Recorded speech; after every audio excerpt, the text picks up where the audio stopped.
Hello दोस्तों, jetty academy 2.0 में आप तमाम बच्चों का खैर मकदम है। आज मैं आप तमाम बच्चों को 10th क्लास उर्दू का चैप्टर नंबर 7 चैप्टर नंबर 7 कौन सा चैप्टर नंबर 7 यानी इस चैप्टर के अंदर जितने भी ऑब्जेक्टिव और सब्जेक्टिव सवाल जो आपके बुक के अंदर मौजूद है या जो आपके बोर्ड के इम्तिहान में पूछे जाते हैं, आज मैं उन तमाम सवालों को हल करूंगा ताकि आप तमाम बच्चों को बोर्ड के इम्तिहान में कोई परेशानी और दुश्वारी ना हो। इसलिए मैं शुरू में आप तमाम बच्चों से आग्रह करते हैं, रिक्वेस्ट करते हैं कि आप तमाम बच्चे जेटी एकेडमी 2.0 को ज्यादा से ज्यादा लाइक करें और सब्सक्राइब करें और कमेंट करें। जब हमारा और आपका पढ़ाई मुफ्त में हो रहा है तो हमारे और आपके ऊपर यानी आप तमाम बच्चों के ऊपर यह फर्ज बनता है कि इस चैनल को ज्यादा से ज्यादा लाइक और सब्सक्राइब करें। ठीक है, तो मैंने कहा आपका चैप्टर नंबर 7, वो चैप्टर नंबर 7 क्या है? रिया। चैप्टर नंबर 7 क्या है? रिया। और इसके जो मुसन्निफ लेखक है वो है सर सैयद अहमद खां। बहुत बड़ी शख्सियत है। कौन है? सर सैयद अहमद खां। और इस चैप्टर से आपके बोर्ड के इम्तिहान में बहुत सारे सवालात किए जाते हैं। इसलिए आप तमाम बच्चों से गुजारिश है कि इस वीडियो को जरूर देखें और ज्यादा से ज्यादा शेयर करें और लाइक करें। और इस चैप्टर के अंदर जो इस चैप्टर का खुलासा है मैं आखिर में उसे भी बताऊंगा। इसलिए आप तमाम बच्चे इस वीडियो को मिस ना करें और हर एक बच्चे इसे जरूर देखें और इसको शेयर करें। तो सबसे पहले हम ऑब्जेक्टिव को हल करेंगे। ठीक है, देखिए मैंने कहा आपका चैप्टर नंबर 7 वो है रिया और इसके जो लेखक और मुसन्निफ है वो है सर सैयद अहमद खां। कौन है? सर सैयद अहमद खां। तो सबसे पहला ऑब्जेक्टिव देखिए, सबसे पहला ऑब्जेक्टिव, सर सैयद अहमद खां कब पैदा हुए? आपके जो बोर्ड के इम्तिहान में पूछे जाएंगे जो चैप्टर के लेखक और मुसन्निफ होते हैं उससे ज्यादातर सवाल किए जाएंगे, यानी वो कब पैदा हुए, कहां पैदा हुए, उसकी वफात कब हुई और उसने कितने किताब लिखे, ये सब सवाल ज्यादातर किए जाते हैं। तो सबसे पहला ऑब्जेक्टिव है सर सैयद अहमद खां कब पैदा हुए? 1820 या 1817 या 1825 या 1917। तो सर सैयद अहमद खां की पैदाइश कब हुई? 1817 में। ऑप्शन बी आपका सही है। और दूसरा ऑब्जेक्टिव, सर सैयद कहां पैदा हुए, यानी सर सैयद अहमद खां कहां पैदा हुए, कब पैदा हुए? तो 1817 में। कहां पैदा हुए? आगरा, दिल्ली, लखनऊ या अलीगढ़। तो सर सैयद अहमद खां कहां पैदा हुए? वो दिल्ली में पैदा हुए। ऑप्शन बी आपका सही है। इसको स्क्रीनशॉट कीजिए और कॉपी पर नोट कीजिए। आगे देखिए तीसरा ऑब्जेक्टिव, सर सैयद की मां का क्या नाम था? यानी सर सैयद अहमद खां के वालिदा मोहतरमा जो थे पूछ रहे हैं उनकी वालिदा का क्या नाम था? इज्जतुन्निसा बेगम, अजीजुन्निसा या रुकैया बेगम या आमनी खातून। तो सर सैयद के वालिदा का क्या नाम था? सर सैयद के वालिदा का नाम था अजीजुन्निसा बेगम। ऑप्शन बी आपका सही है। देखिए और चौथा ऑब्जेक्टिव, सर सैयद की तरबियत किसके निगरानी में हुई थी? यानी सर सैयद के वालिद साहब का जो इंतकाल हो गया था तो इसकी तरबियत किसके निगरानी में हुई? इसकी तरबियत किसने की? इनकी तरबियत चचा, वालिद, भाई या मां। तो सर सैयद अहमद की तरबियत किसकी निगरानी में हुई थी? सर सैयद अहमद की तरबियत उसके वालिदा यानी मां के निगरानी में हुई थी। ऑप्शन डी आपका सही है। ठीक है, पांचवा ऑब्जेक्टिव देखिए, सर सैयद के वालिद मोहतरम का नाम क्या था? यानी सर सैयद खां जो थे पूछ रहे इसके वालिद मोहतरम जो थे उनका नाम क्या था? तो मीर अनीस, मीर मुत्तकी, मीर तकी या मीर बीर। तो सर सैयद के वालिद का नाम क्या था? इनके वालिद का नाम था मीर मुत्तकी। ऑप्शन बी आपका सही है। स्क्रीनशॉट कीजिए और कॉपी पर नोट कीजिए। ठीक है, अब आगे चलते हैं। छठा ऑब्जेक्टिव, सर सैयद ने साइंटिफिक सोसाइटी कब कायम किया? यानी सर सैयद ने साइंटिफिक सोसाइटी कब कायम किए? 1962, 1960, 1862 या 1860? तो सर सैयद अहमद ने साइंटिफिक सोसाइटी कब कायम किए? वो 1862 में कायम किए। ठीक है, ऑप्शन सी आपका सही है। अगला ऑब्जेक्टिव देखिए, सर सैयद ने कौन सा रिसाला जारी किया? यानी सर सैयद अहमद खान जो है पूछ रहे इसके बारे में, इन्होंने कौन सा रिसाला जारी किया? तहजीबुल अखलाक, अल हिलाल, अल बलाग या अल हिंद? तो सर सैयद ने कौन सा रिसाला जारी किया? तो सर सैयद अहमद खान ने तहजीबुल अखलाक नाम का रिसाला जारी किया। ऑप्शन ए आपका सही है। ठीक है, आठवां ऑब्जेक्टिव देखिए, सर सैयद ने कौन सा इदारा कायम किया? यानी सर सैयद अहमद खान इन्होंने कौन सा इदारा कायम किया? Patna college, MA college, Delhi college या उनमें से कोई नहीं? तो सर सैयद अहमद खान ने कौन सा इदारा कायम किया? सर सैयद अहमद खान ने MA कॉलेज कायम किया। ऑप्शन बी आपका सही है। ठीक है, और नौवां ऑब्जेक्टिव देखिए, सर सैयद ने अलीगढ़ में मदरसा कब कायम किया? यानी सर सैयद अहमद खान अलीगढ़ में मदरसा कब कायम किए? 1862, 1865, 1870 या 1878? तो सर सैयद अहमद खान ने अलीगढ़ में मदरसा कब कायम किया था? वो 1878 में किया था। ऑप्शन डी आपका सही है। स्क्रीनशॉट कीजिए और इसको कॉपी पर नोट कीजिए। अब हम आगे चलते हैं। 10वां ऑब्जेक्टिव, सर सैयद अहमद खान का इंतकाल कब हुआ? यानी सर सैयद अहमद खान इस दुनिया से कब अल्लाह तबारक व तआला के प्यारे हो गए? सर सैयद अहमद खान का इंतकाल कब हुआ? 1898 या 1910 या 1902 या 1905? तो सर सैयद अहमद खान का इंतकाल कब हुआ? 1898 में। ऑप्शन ए आपका सही है। ठीक है, देखिए 11वां ऑब्जेक्टिव, सर सैयद कहां मदफून हुए? यानी इंतकाल कब हुआ? तो 1898 में। और इंतकाल के बाद इन्हें कहां दफनाया गया? इनको किस जगह पर इनकी मिट्टी हुई? तो सर सैयद अहमद का कहां मदफून हुए? दिल्ली में, लखनऊ में, अलीगढ़ में या आगरा में? तो सर सैयद अहमद खान कहां मदफून हुए? वो अलीगढ़ में मदफून हुए। ऑप्शन सी आपका सही है। ठीक है, 12वां ऑब्जेक्टिव, सर सैयद का कौन सा मजमून सर सैयद का कौन सा मजमून शामिल निसाब है? यानी सर सैयद का आपके 10th क्लास का जो उर्दू है पूछ रहे हैं, उसमें उसका कौन सा मजमून शामिल निसाब है? गुजरा हुआ जमाना, उम्मीद की खुशी, मिट्टी का तेल या रिया? तो सर सैयद का कौन सा मजमून आपके निसाब में शामिल है? वो रिया। ऑप्शन डी आपका सही है। तो स्क्रीनशॉट कीजिए और कॉपी पर नोट कीजिए। अब हम आगे चलते हैं। 13वां ऑब्जेक्टिव, असबाबे बगावत हिंद के मुसन्निफ कौन है? यानी असबाबे बगावत हिंद एक किताब है, उसके बारे में पूछ रहे हैं कि इसके लेखक, मुसन्निफ और इसके राइटर कौन है? सुहैल, कमर जहां, हाली या सर सैयद अहमद खान? तो असबाबे बगावत हिंद के मुसन्निफ कौन है? इनके मुसन्निफ है sir Syed Ahmad Khan. Option D आपका सही है। ठीक है, 14वां ऑब्जेक्टिव, इनमें से सर सैयद की तसनीफ कौन है? यानी ये जो 4 किताबें, 4 चेहरे, असारुस सनादीद, अक्स और दीवाने गालिब, पूछ रहे हैं कि इन चारों में से सर सैयद की तसनीफ यानी सर सैयद की कौन सी किताब है? 4 चेहरे, असारुस सनादीद, अक्स या दीवाने गालिब? तो इनमें से सर सैयद की कौन सी तसनीफ है? वो असारुस सनादीद है। ऑप्शन बी आपका सही है। ठीक है, आप 15वां ऑब्जेक्टिव देखिए, 1847 के उज्र के वक्त सर सैयद कहां थे? यानी 1857 के जो उज्र हुआ उसके वक्त पूछ रहे सर सैयद उस वक्त कहां थे, किस जगह थे?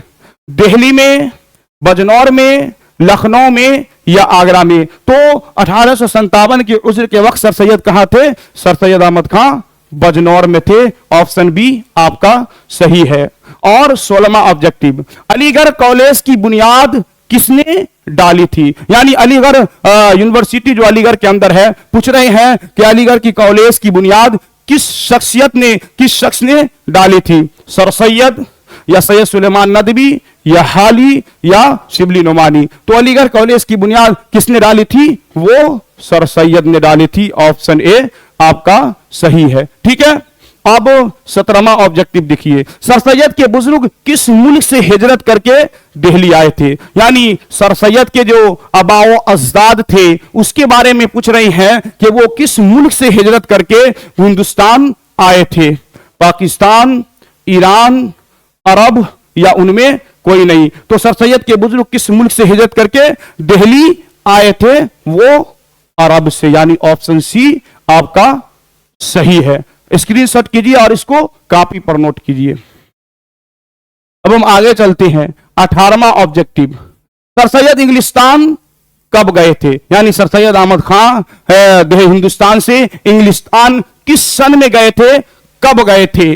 1869 या 1969 या 1870 या 1962? तो सर सैयद इंग्लिस्तान कब गए थे? 1869 में। ऑप्शन ए आपका सही है। ठीक है, 19वां ऑब्जेक्टिव, रिया किस किस्म का नसरी नमूना है? पूछ रहे कि ये जो रिया है ये किस किस्म का नसरी नमूना है?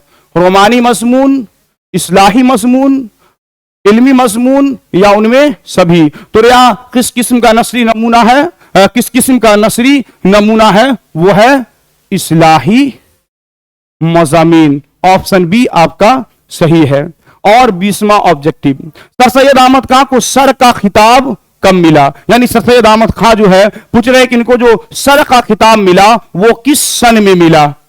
1850, 1878 या 1890 या 1910? तो सर सैयद अहमद खां को सर का खिताब कब मिला? सर सैयद अहमद खां को सर का खिताब 1878 में मिला। ऑप्शन बी आपका सही है। और 21वां ऑब्जेक्टिव, मॉडर्न एल्गू और येंटर कॉलेज की बुनियाद किसने डाली? यानी मोहम्मदन एल्गू और नेंटन कॉलेज की बुनियाद जो है ये पूछ रहे हैं कि किस शख्सियत ने डाली, किस शख्स ने इसकी बुनियाद डाली? शिबली, हाली, सर सैयद या नजीर अहमद? तो मोहम्मदन एल्गू और नेंटर कॉलेज की बुनियाद किसने डाली? वो सर सैयद ने डाली। ऑप्शन सी आपका सही है। ठीक है, 22वां ऑब्जेक्टिव, सर सैयद का ताल्लुक किस नस्री सनफ से है? यानी सर सैयद अहमद खां जो है, पूछ रहे इनका ताल्लुक किस नस्ली सनफ से है? अफसाना, डरामा, खाका, किससे है? तो सर सैयद अहमद खान का ताल्लुक किस नस्ली सनफ से है? डरामा, मजमून, अफसाना या नाबिल? तो सर सैयद अहमद खां का ताल्लुक किस नस्ली सनफ से है? वो है मजमून से। ऑप्शन बी आपका सही है। स्क्रीनशॉट कीजिए और कॉपी पर नोट कीजिए। ठीक है, आपके बुक के अंदर इतना ही ऑब्जेक्टिव सवाल किए गए हैं और बोर्ड के इम्तिहान में भी इतना ही ऑब्जेक्टिव में से आपसे सवाल किए जाएंगे। ठीक है, अब हम सब्जेक्टिव को हल करते हैं, यानी 2 नंबर के जो सवाल आपके बोर्ड के इम्तिहान में पूछे जाते हैं, अब हम उसको हल करते हैं। ठीक है, देखिए सबसे पहला क्या है?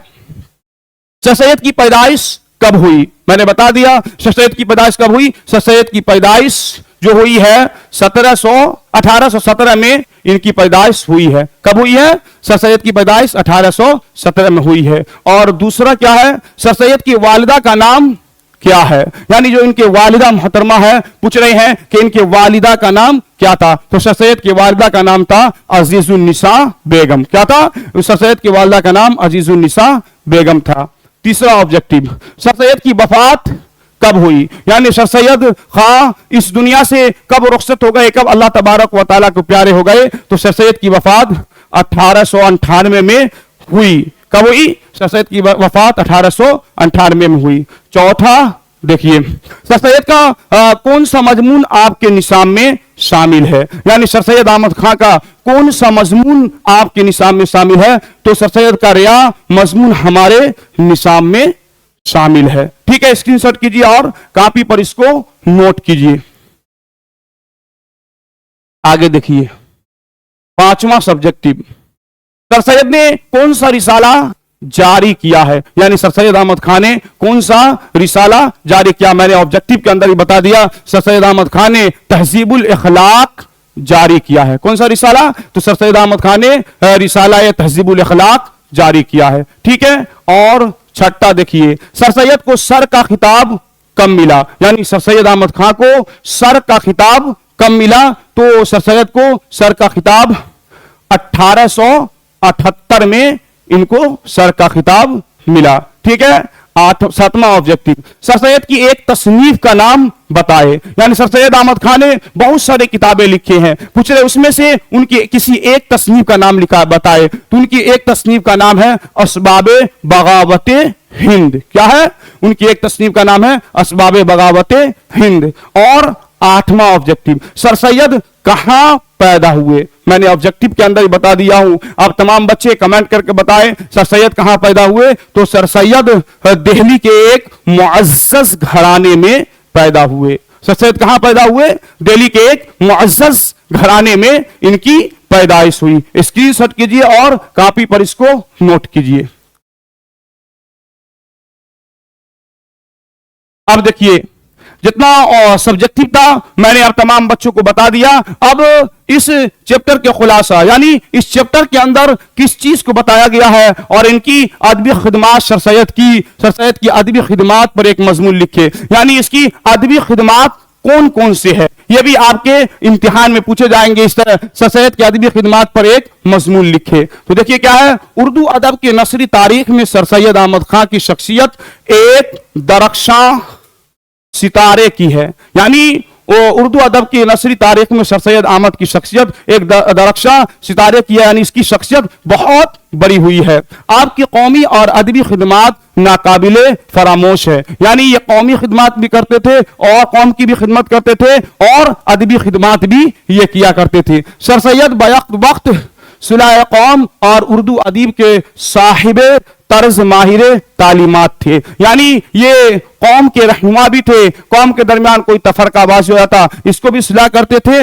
और ये उर्दू अदब के साहिबे तर्ज और तालीमात भी थे। ठीक है। उन्होंने मुसलमानों की तालीमी तरक्की के लिए बहुत सारे रिसाले जारी किए और अंजुमनों की बुनियाद डाली। इसी तरह मुसलमान की तालीमी तरक्की के लिए बहुत सारे रिसाले जारी किए और अंजुमनों की बुनियाद डाली। इसी तरह मुसलमानों में तालीमी तहरीक का जज्बा पैदा हो और कौम के लिए सर सैयद की सबसे बड़ी खिदमत अलीगढ़ मुस्लिम यूनिवर्सिटी के कयाम है, यानी सर सैयद अहमद खान ने मुसलमान कौम की बहुत ज्यादा फिक्र की और इसके लिए एक कॉलेज को कायम किया जो आज पूरी दुनिया में जिस कॉलेज का चर्चा है और उस कॉलेज से बच्चे तालीम हासिल कर कर फैज़याब होते हैं और अपने मुल्क का नाम रोशन करते हैं। कोई डॉक्टर्स बनते हैं, कोई इंजीनियर्स बनते हैं। उस कॉलेज का नाम क्या है? मुस्लिम यूनिवर्सिटी। आगे देखिए, सर सैयद की इल्मी तहरीक जैसे अलीगढ़ के नाम से याद किया जाता है जो बहुत बड़ा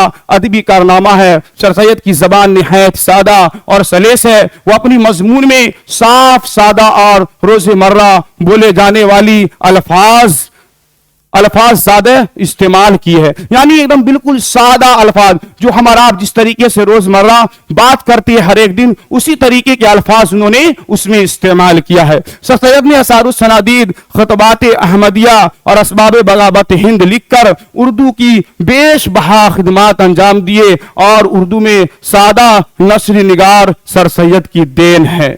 ये आपके सर सैयद अहमद खान की खिदमात के बारे में आपके बोर्ड के ऊपर है, आप इसको स्क्रीन कट कीजिए और अपने अपने कॉपी पर इसको अच्छी तरीके से नोट कर लीजिए। ठीक है। तो आप तमाम बच्चों से मैं आखिर में ये आग्रह करता हूं, रिक्वेस्ट करता हूं कि इस जेटी एकेडमी 2.0 को ज्यादा से ज्यादा लाइक करें, सब्सक्राइब करें और कमेंट करें और हमारे जेटी एकेडमी 2.0 में जितने भी हमारे साथी हैं उनका साथ दें ताकि आपके पढ़ाई में कोई दिक्कत और दुश्वारी ना हो। आज के लिए इतना ही। अस्सलामु अलैकुम व रहमतुल्लाहि व बरकातुहू।